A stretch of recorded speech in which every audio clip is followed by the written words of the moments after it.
Welcome to Sacrilegious Discourse. I'm husband. And I'm wife. Together we're reading the Bible for the very first time. We grew up without religion and wanted to know what all the fuss was about. Well, what have we learned so far? That God is a dick, and apparently some people believe in talking donkeys? We're not trying to pass ourselves off as experts. Nope, we're just reading the Bible for the first time and giving our first take reaction. If you'd like to join us in this venture, you might consider starting at episode 1. Otherwise, jump in wherever you like. All right, let's go read the Bible. Yeah, let's get to it. Husband! Wife! Do you not remember where we are because we're in Psalms? I don't actually remember where we are. But I'm sure that God was good to people and they asked for something from him and there was some of that shit. And they asked God to kill people for them. Yeah, that was probably that in always there too. happens. That's somewhere in there. Mm-hmm, mm-hmm. Yeah. We are getting into Psalms 73, 74, and 75 today. Okay. Sounds good. Let's go do this. Okie dokie.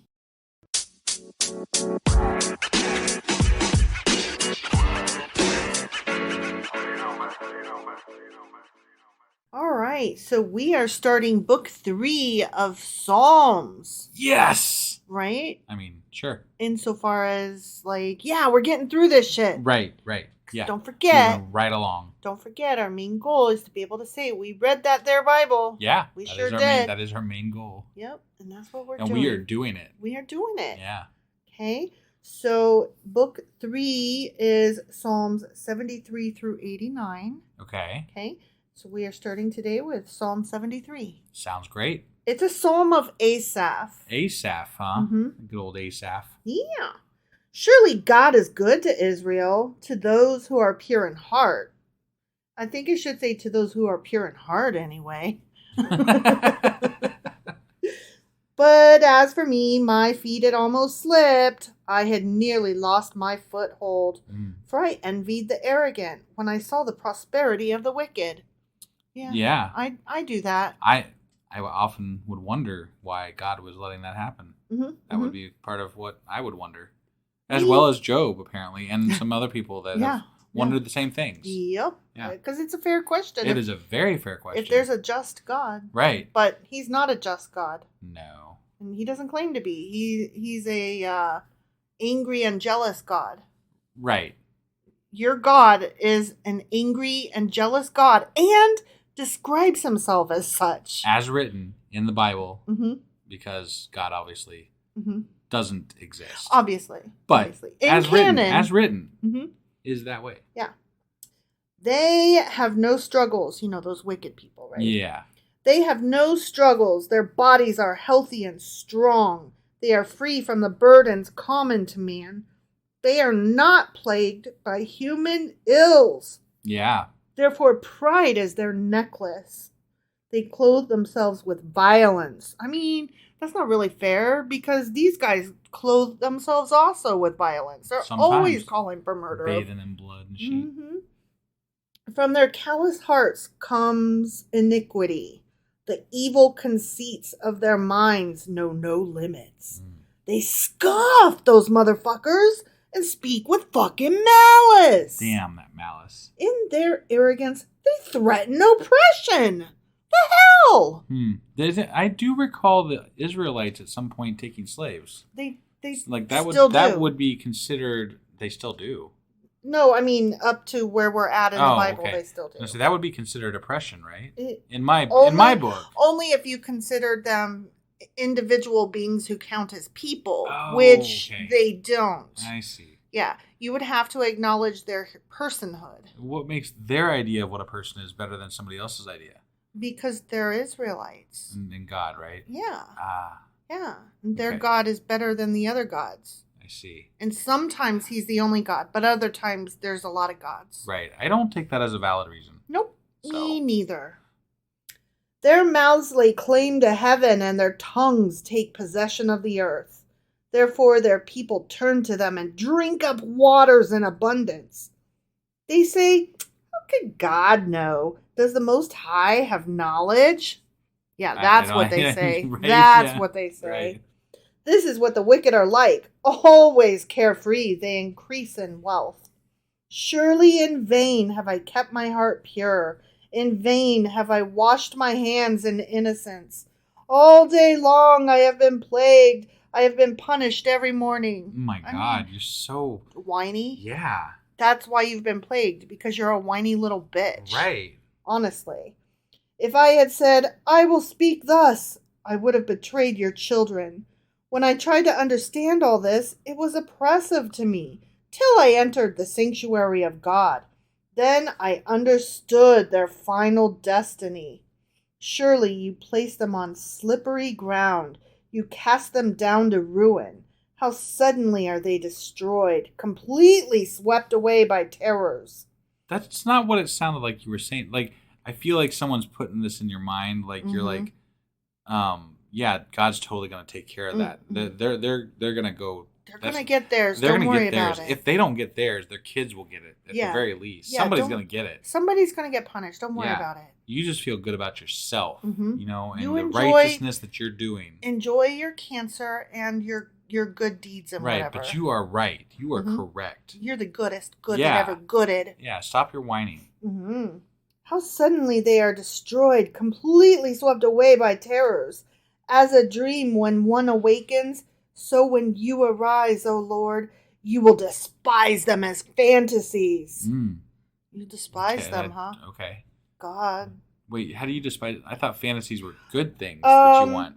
Well, the word fantasy actually comes from the word fantastic, not meaning like, oh, great. Okay. Like when you say, that's fantastic, what you mean now is awesome, cool, neato. Yeah. But fantastic used to mean something that was outside of the norm. Yeah, unbelievable.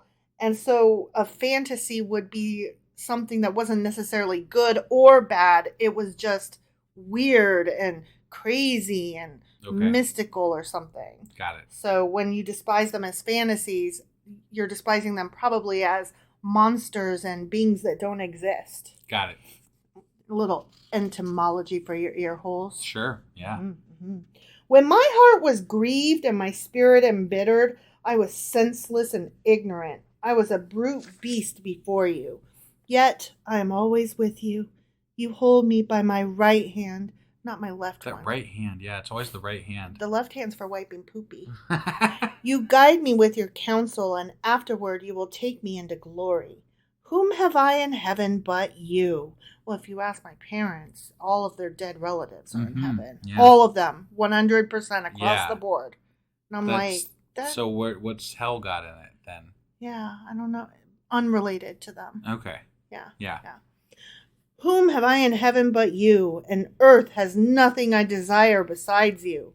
That sounds sad. I desire Sharpies and stickers.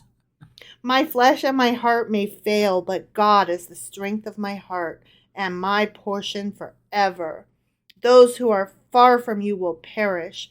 You destroy all who are unfaithful to you. That's so mean. But as for me, it is good to be near God. I have made the sovereign Lord my refuge. Yeah. I will tell of all your deeds. I'm surprised they didn't build a fortress or something. I know, right? It was like his fortress and his You're refuge. my rock and my salvation and goody gumdrops and stuff. Okay, so here are my Psalm 73 notes. Okay. This psalm is the fate of the wicked and starts, truly God is good to Israel. Psalm 73 is the opening psalm of Book 3 of the Book of Psalms and the second of the Psalms of Asaph. Okay.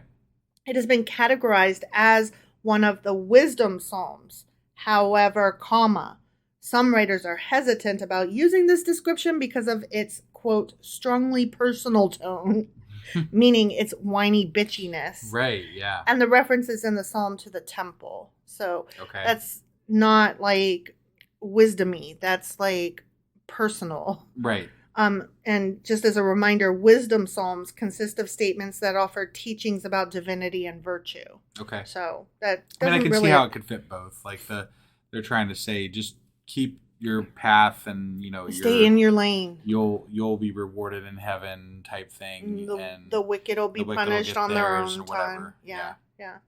I guess, but I tend to think it doesn't really fall into that because it is too whiny. It Yeah. is too much of a personal. It's not fair when things happen to me. Right. Those Right. rich people are so rich all the time. They're always driving in their fancy rich cars and living in their fancy rich houses with their fancy rich yachts. I hate it when that happens. Yeah, I love some of these psalms because they kind of teeter on the same questions that were brought up during Job. You know, like, but then they pull back. They pull back from it at the end, and then they're like, "But you're awesome." Yeah. But the questions are still there. Mm-hmm. So I like that aspect of it. Yeah. Somewhat. I would like it better if they actually asked the question. Yeah, instead right. of tiptoed around it. And we're like, just kidding, but you're awesome, though. Definitely. Psalm 73 stands at its center in a crucial role. Because even if the psalm is not physically in the center, it has been proposed that it is the center theologically as well as canonically. So whiny bitchiness is the center of psalms. Yes. Okay. Do good and good things will happen to you. Okay. Even if you have to die first to get the good things. Right. The psalm reflects on the tragedy of the wicked and the blessedness of trust in God. Okay? Yeah. So, moving on. Psalm 74. Okay. A maskil of Asaph. Okay. Yeah. Why have you rejected us forever, O God? Ooh, forever, huh? Forever. Ever. That's just like so final. Why does your anger smolder against the sheep of your pasture? Remember the people you purchased of old, the tribe of your inheritance whom you redeemed, Mount Zion, where you dwelt. Turn your steps toward these everlasting ruins, all this destruction the enemy has brought on the sanctuary. Your foes roared. They roared. Your foes roared in the place where you met with us. They set up their standards as signs. They behaved like men wielding axes to cut through a thicket of trees. They whenever you say wielding axes to cut through a thicket of trees, all I can imagine is in Sleeping Beauty and how when she fell asleep, a whole thicket of brambles grew around her, and then the prince had to chop them down. Yeah. So he literally was wielding an axe and cutting through a thicket. Yes. So, yeah. Okay, sorry. No, that happened. Yeah, that happened. Mm-hmm. They smashed all the carved paneling with their axes and hatchets. They burned your sanctuary to the ground. They defiled the dwelling place of your capital letter name. Capital N, name. It's crazy how God let this happen. I know, right? Yeah. They said in their hearts, we will crush them completely. They burned every place where God was worshipped in the land. We are given no miraculous signs, no prophets are left, and none of us knows how long this will be. This is something that seems to fit today, doesn't it? I mean... Like, why are you not showing us proof that you exist, God? This right, but sucks. the answers never are fully fleshed out. Yeah. If they win a battle, they're like, yeah, God. Mm-hmm. But if they lose, they're like, fucking hell, man, what's going on? Yeah, what did we do wrong? We better sacrifice another goat. But I just, it makes no sense. Like, it's just fucking life, you know? Like, why does there have to be a fucking answer? It's the roll of the cosmic dice. What? Yeah. And yeah. And instead they have to attribute it. It's small-mindedness. They have to attribute meaning to everything when sometimes a cigar is just a cigar. How long will the enemy mock you, O God? As long as you keep trying to tell me how real and powerful you are. Right. Will the foe revile your name forever? Why do you hold back your hand, your right hand? Take it from the folds of your garment and destroy them. So apparently, Jiminy Christmas. God wears clothes. He does. And maybe. And once again, they're calling on God to kill people. Kill them. Get them. Yeah. But you, O God, are my king from of old. You bring salvation upon the earth. It was you who split open the sea by your power. You broke the heads of the monsters in the waters. It was you who crushed the heads of Leviathan and gave him as food to the creatures of the desert. Yeah, he did. He did break open that Leviathan. Yeah. He got him. It was you who opened up springs and streams. You dried up the ever-flowing rivers. The day is yours, and yours also the night. You established the sun and moon. Yeah, they didn't just be there. Right. They came from God. Yeah.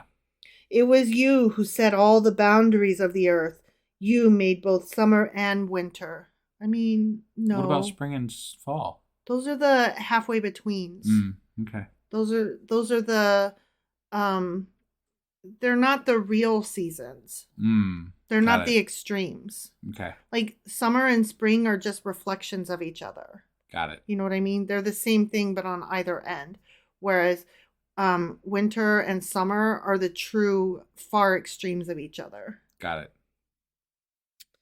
Remember how the enemy has mocked you, O Lord, how foolish people have reviled your name.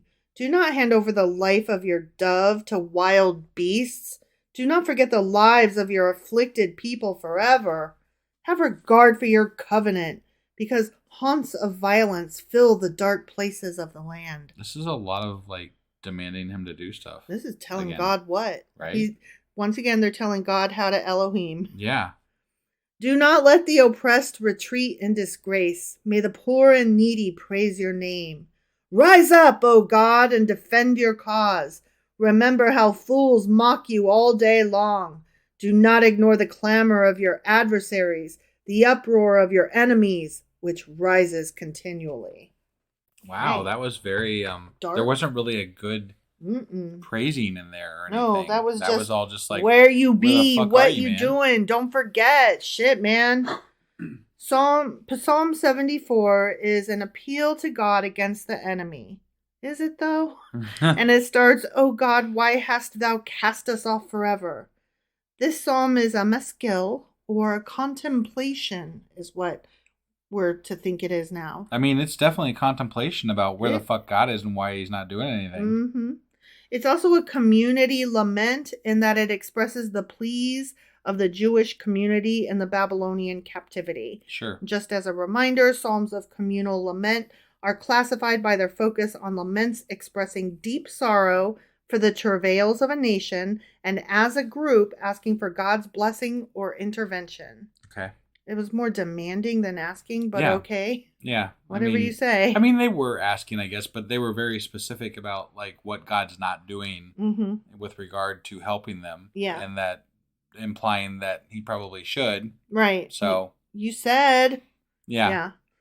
Verses 3b to 311 describe the destruction of the temple by enemies of God. Mm-hmm. Okay? Yep. And I'm telling you that for a reason. Okay. The enemy, they didn't specifically say the enemy. It said the foe, the nemesis, that kind of thing. Yeah. The enemy is not named, but may refer to King Nebuchadnezzar. Alternatively, the reference might be to Antiochus Epiphanes. Oh. Isn't that interesting? Yeah, we just talked about that in the book club. Yeah. So if you missed the book club, you might want to give that a listen. Yeah. Because that was an interesting story that we read. It was. And we learned who Antiochus Epiphanes is. Which it tied into, what was the book that's not in the normal Bible, but the Maccabees. Maccabees, yeah. Mm-hmm, mm-hmm. Yeah, so yeah, I saw that in my notes and was like, weird. Right. Every time this synchronicity happens, it's so cool. Yeah. All right, 75 is a shorty. Here we go. Okay. For the director of music, to the tune of "Do Not Destroy," a psalm of a psalm of Asaph, also a song. Okay. Okay. So remember, I always say psalm to distinguish from song. Right. Okay. We give thanks to you, O God. We give thanks, for your name is near. Men tell of your wonderful deeds. You say, "I choose the appointed time. It is I who judge uprightly. When the earth and all its people quake, it is I who hold its pillars firm." Salah. So the earth has pillars then, huh? Mm-hmm, mm-hmm. Okay. Salah, bitch. Salah. To the arrogant I say, boast no more, and to the wicked, do not lift up your horns. I'll get to that in a minute, okay? Yeah. Do not lift your horns against heaven. Do not speak with outstretched neck. Oh, okay. Mm-hmm, mm-hmm. Well, why? I'm trying to think why that would be bad. I don't know. All right. Don't be a fucking giraffe. Yeah, I'm like, what's up with the outstretched neck? Outstretched neck. Jeez. No one from the east or west or from the desert can exalt a man, but it is God who judges. He brings one down, he exalts another. In the hand of the Lord is a cup full of foaming wine mixed with spices. He pours it out, and all the wicked of the earth drink it down to its very dregs. Okay. As for me, I will declare this forever. I will sing praise to the God of Jacob. I will cut off the horns of all the wicked, but the horns of the righteous will be lifted up. It's a very weird psalm. It is a very weird psalm. It feels very pagan in its rendering. Right. Yeah. Like the wine with the spices and the horns and the... Yeah. There's a lot of weird shit in there. There is a lot of weird shit in here. Psalm 75 is God abases the wicked and exalts the righteous. Yep. And starts, unto thee, O God, do we give thanks. Psalm 75 continues the theme of Psalms 57, 58, and 59, which also begin with the words, do not destroy. Was that group that we read of? No, was, never mind, no. Okay. That was a different grouping. Got it. Yep, those were the God is pretty and good and special and nice. Got it. Like those previous psalms, Psalm 75 speaks of the Jews in exile and praises God for preserving them. Okay. Now we're going to get into the horn. Yeah. The horn is a symbol of honor or strength, but when possessed by the arrogant, the horn is said to be cut down or humbled. Now, one of the Midrash cites 10 scriptural verses that mention horns to identify 10 horns that God gave to the Israelites. Okay, and then he lists them. Ready? Yeah. The horns of Abraham, Isaac, Moses, Samuel, Aaron, the Sanhedrin, Heman the Ezrahite, Jerusalem, the Jewish Messiah, and David in the future. The Messiah yet to come. Okay, all right, yeah. When the Israel sinned, these 10 horns were removed from them and transferred to the wicked, as it is written in the book of Daniel, which we haven't gotten to yet. Behold, a fourth beast, dreadful and terrible, and it had 10 horns. Interesting. So not like 10 horns poking out of its head, but like right. burp, burp, burp, those 10 horns. Okay.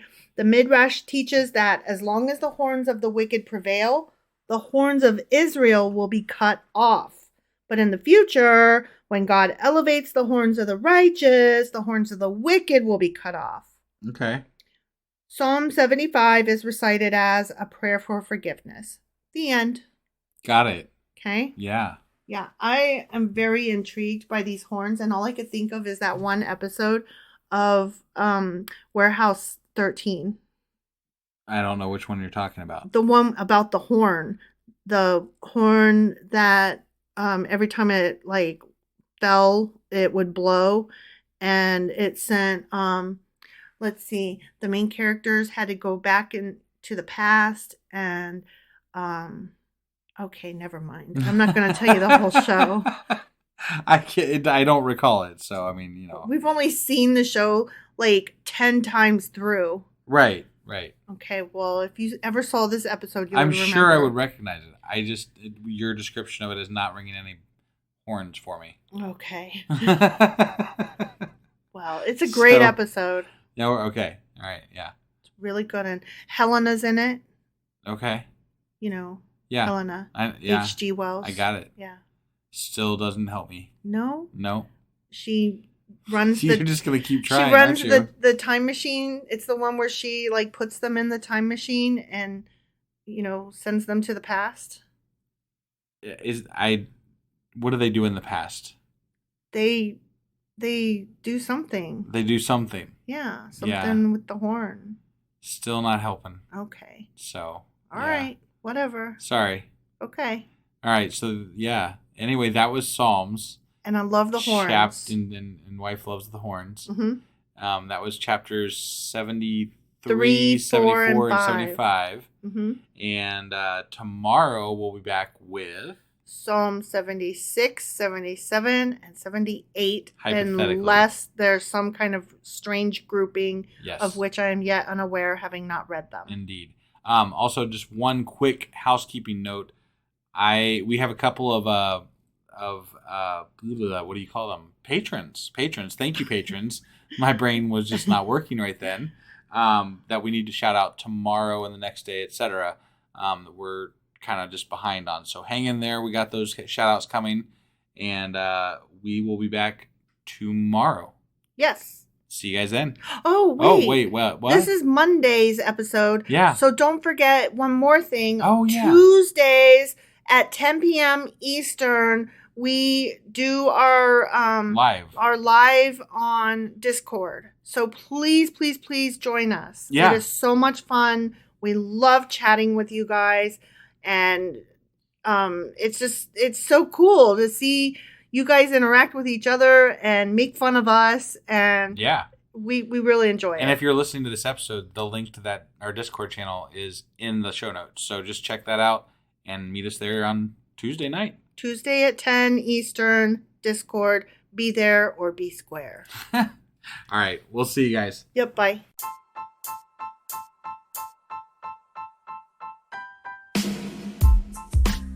Hey, wife. I guess that's the end?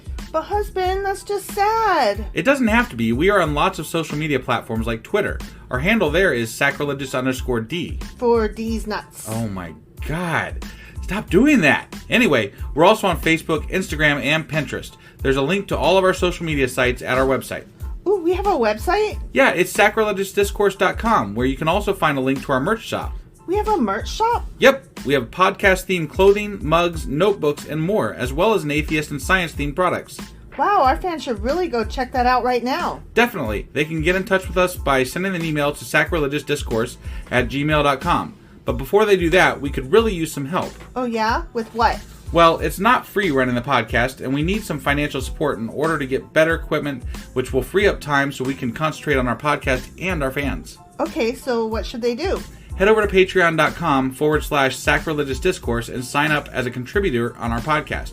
Supporters there receive additional bi-weekly episodes that we record just for our Patreon members for as little as $2 a month.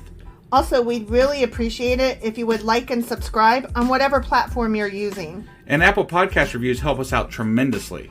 Like and subscribe. Leave an Apple review. Join us on Twitter. Support us on Patreon. That's a lot of instructions. Don't forget to say thanks. Thanks. Okay, bye.